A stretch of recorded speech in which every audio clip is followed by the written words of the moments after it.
Knew just enough to think that he was knowledgeable, but he wasn't. I should not have done it.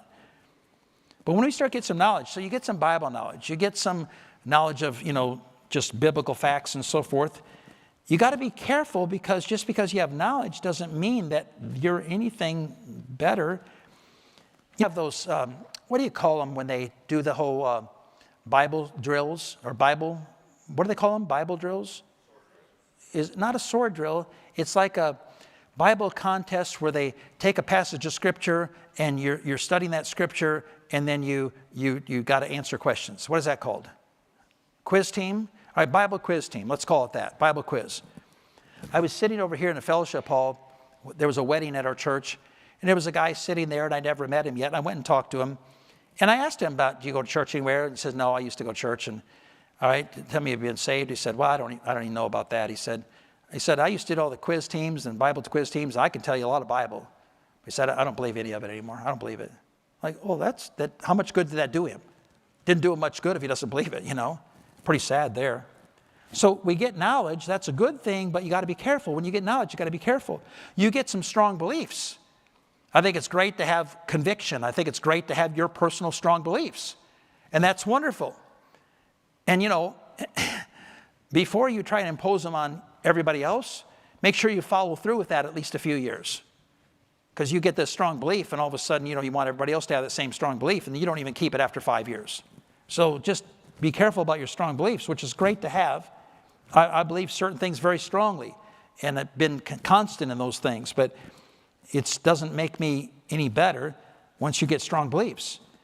And then what can happen is we try and find other Pharisees to run with so that we can be critical with them about everybody else. And, if that's our ministry, is to be criticizing everybody else, that's not much of a ministry, is it?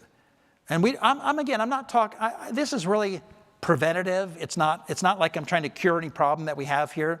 I'm just trying to say, let's be careful as we go into this year to have a spirit of humility and not be pharisaical. So it is true, though, in a church you find other Pharisees, you find other Pharisees at work that you want to start talking with because you agree with them, and you start talking about the other people that are no good and are not as good as you, for sure. And then what happens, you start becoming frustrated with those that are not just like you. You get a little frustrated with the rest of the church. You get a little frustrated with other people because they're not doing it like you do it. There becomes a violation of our justice system. There's something wrong. Why isn't somebody taking care of that? What's the deal with that? And make sure it's your jurisdiction, by the way.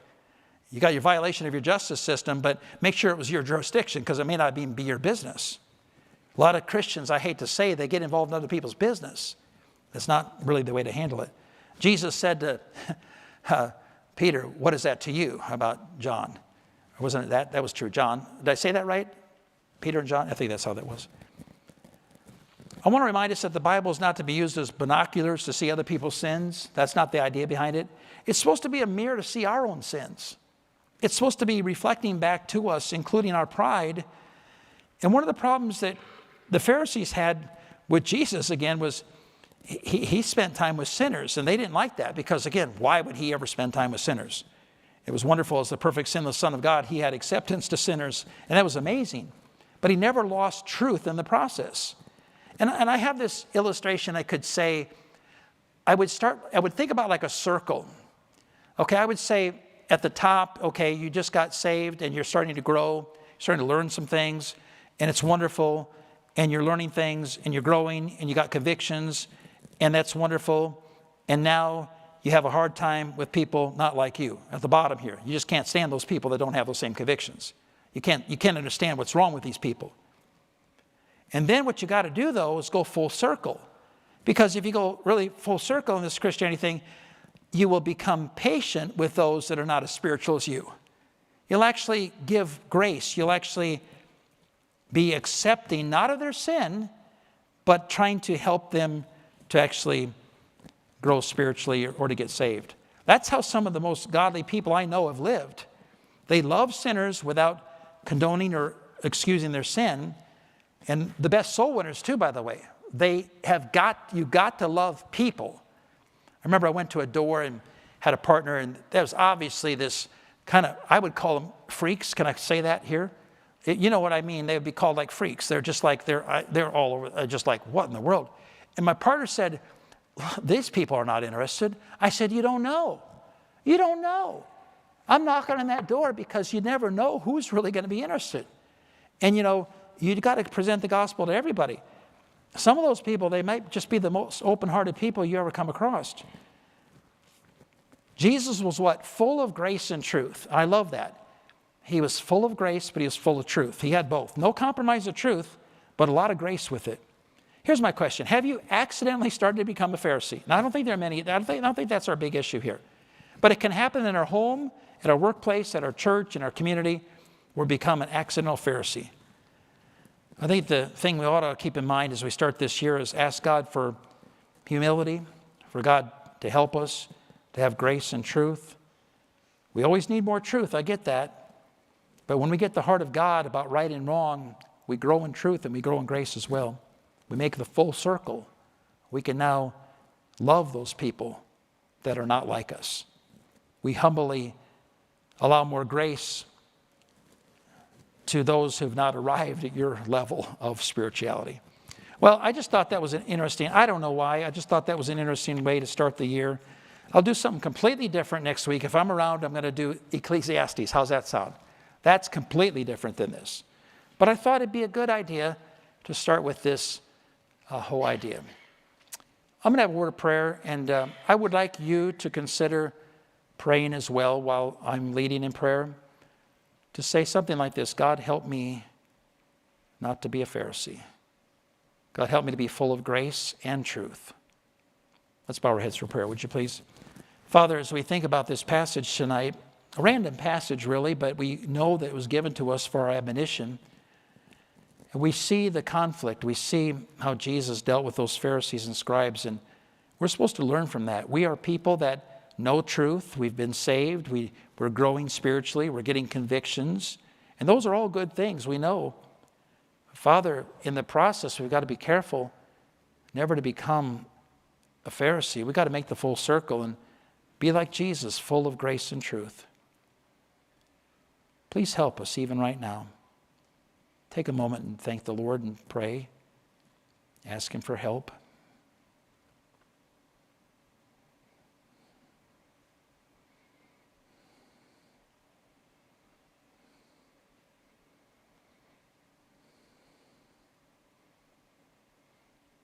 Father, may we be like John the Baptist. You must increase, I must decrease. Not trying to be self-depriving, but realizing that you're the one that needs all the glory. Help us to be healthy tools of yours. And may you bless our people in a wonderful way in their homes, in their workplaces, in their community, in our church, wherever they're at. Father, I pray you just bless them. Help them to truly be Christ-like. Help us all to be Christ-like. We ask your help now in Jesus' name. Amen. We got to do a business meeting. We got 2 minutes left. I'm sorry. I didn't plan to go that long. Sean, why don't you go ahead and come on up? This will not take too long, I don't think. But, oh, by the way, did you get a paper? Do you want papers? Did you get a paper? Who wants a paper?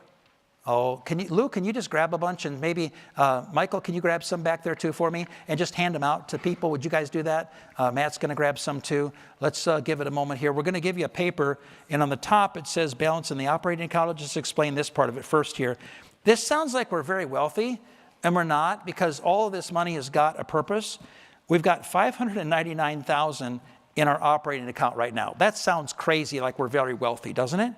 We put $350,000 of that in CDs, and so we've actually gained, since we put it in CDs, a year or two ago, we've got $27,000 in interest so far. That's pretty good. I like that. $27,000 in interest. But see, like for example, we've got over $200,000 in the Vision Fund.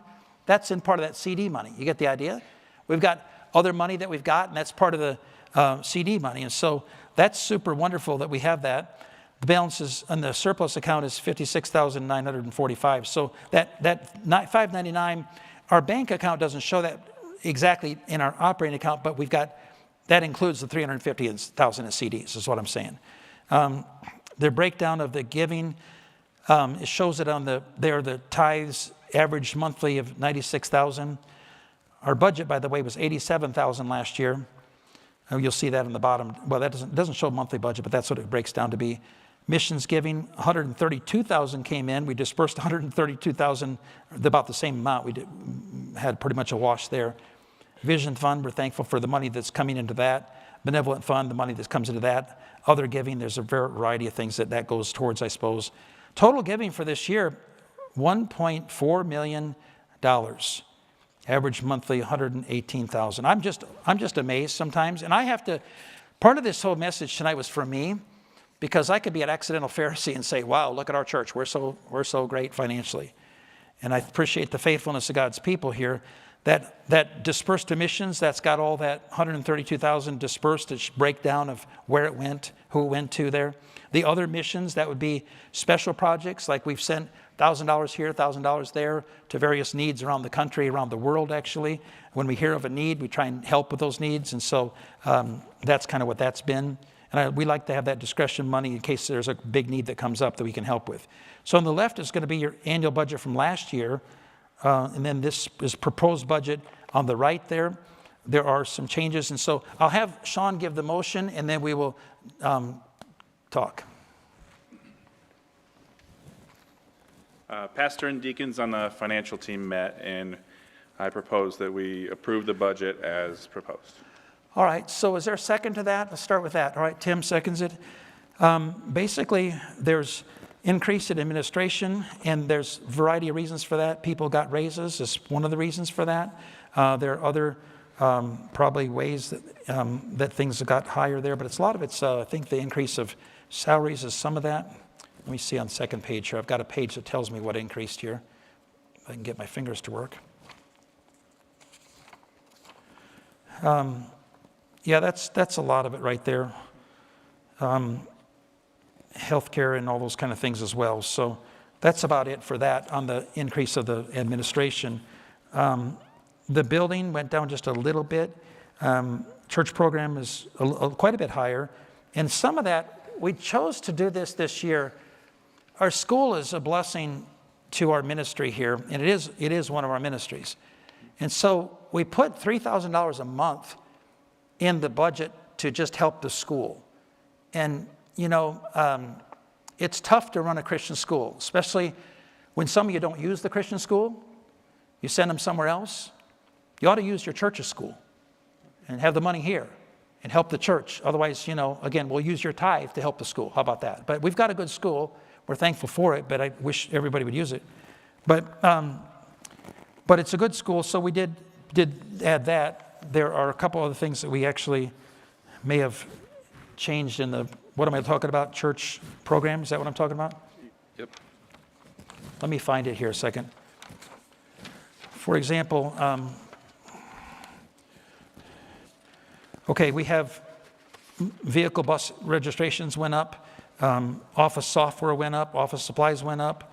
Ministry protection, we did that whole thing of background checks. That went up. Music ministry went down a little bit. We broke the nursery and 2 and 3s into 2 departments. So Carrie, you'll have your own budget, and then my wife will have her budget for the nursery. Many of the budgets stayed the same. We reduced hosting budget. We increased a little bit for guest speakers. I've got some really amazing guest speakers. And by the way, we have an amazing thing coming here in February. February 16th, it's President's Day.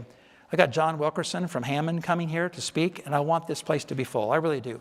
We're going to invite pastors from the region to come to it. We're going to have a pastors meeting on Tuesday morning after that. But he's a wonderful speaker, delightful man. You will enjoy him. And then for the March Midweek Revive, man, I'm lining up some good speakers. You're going to enjoy these guys. And it's going to cost money because we're going to bring them in from other places. But that's where I added a little bit to special speakers. Otherwise, some things went up, some things went down. Outreach is a little bit up. Forget what all changed there. For example, advertising, we did a little bit higher there. Special events, we added a little bit more to there. Vacation, VBS for the kids, we added a little bit more to that. So that went up a little bit. Utilities, we added a little bit because utilities went up. That's just about basically that. Any comments or questions about the budget?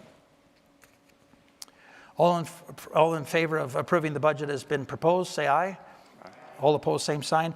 And when I talk about this budget, I'll just remind you, we show you 5 major categories. all those have got like boatloads of subcategories. And the finance team on the deacons see every line item. So we go through it line item by line item and talk about every line item. So that's why that's where that's at. But we don't bring all that to the church. If you have personal questions about things, I can certainly try and help. Go ahead, next one. Second item of business, add 2 missionaries, Trevor Haley to Israel and Randy Bingham to the Spanish-speaking people in the Omaha area. Also to increase support for 20 of our current missionaries and take on 4 more national pastors through our various vetting organizations.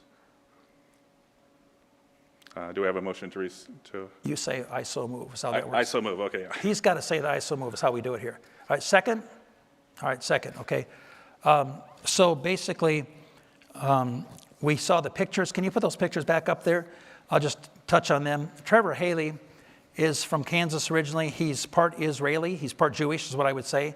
He's going to Israel to try and reach the people of Israel.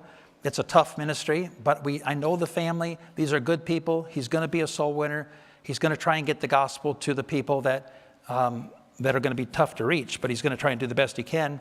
And then the next family is the Randy Bingham family. They're starting a ministry here in the Omaha area for the Spanish-speaking people. And certainly we've got a lot of Spanish-speaking people in the Omaha area, and a really good, strong, independent Baptist church that does something with the Spanish people is something we've been hoping for. And so this is going to be wonderful to have him here, and we thought it'd be good to start to support him. It may not be long-term, but it will be at least for a couple of years or 2 or 3 years as he gets things established there. So that's that.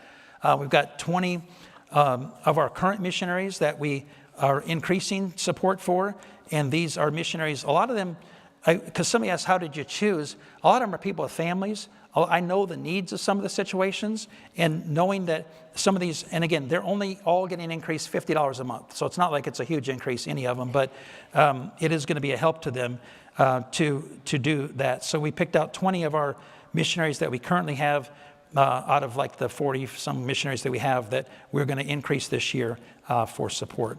And then the 4 national pastors, we work with people like Core Ministries, Global Church Planners. They vet people in the other countries that are pastors. I'm a little concerned about some of these guys coming from the Philippines and wanting to be here. I'm not doing that. I want to have somebody there know exactly what's going on in their ministry. We see somebody for 15 minutes or an hour, and they might be happy and fun, but we don't know really what they're doing. So we've got people on the ground watching these national ministries, getting reports, and that's where we feel confident. That's a really good bang for the buck. And so we're going to try and increase to take on 4 more of those this year. Any other comments or questions about that? All right. All in favor, say aye. All opposed, same sign. Okay, one more. Okay, and the third item, approve the use of up to $50,000 from the surplus as needed and available for capital improvements, as we've done in many years past. I so move. Okay, is there a second for that? All right, back here, Kenneth says that. So what we have done in the past is, if we have the money and there's a need to do capital improvements. By the way, this year we did a lot of capital improvements. I'll talk about some of them on Sunday. There are a lot of improvements both in this property and our school property that we did, and it was a good thing we had that extra $50,000 to go towards that, because we took it all. And so if it's available, I don't want to have to come to the church in June and say, hey, we got this project that we think we should do. And so we just wanted to say, if it's available and the need is there, we have the approval as a staff to be able to say we can use that money out of the surplus if it's there and available. So any comments or questions about that? All in favor, say aye. All opposed, same sign. Okay, that's all we got for a business meeting this year. And so we want God to bless. We'll have, of course, our Vision Sunday. Will be exciting, I think, to just think back a little bit and then look forward to what the new year is going to have. Thank you for being part of the service tonight. A lot of families here, a lot of people here with Awana. The car parking lot was full, it seemed like. And so I'm glad for your faithfulness, and I trust you'll have a wonderful rest of the week, all right? Stay dry Friday, right? It's going to rain. All right, God bless. We're dismissed, okay?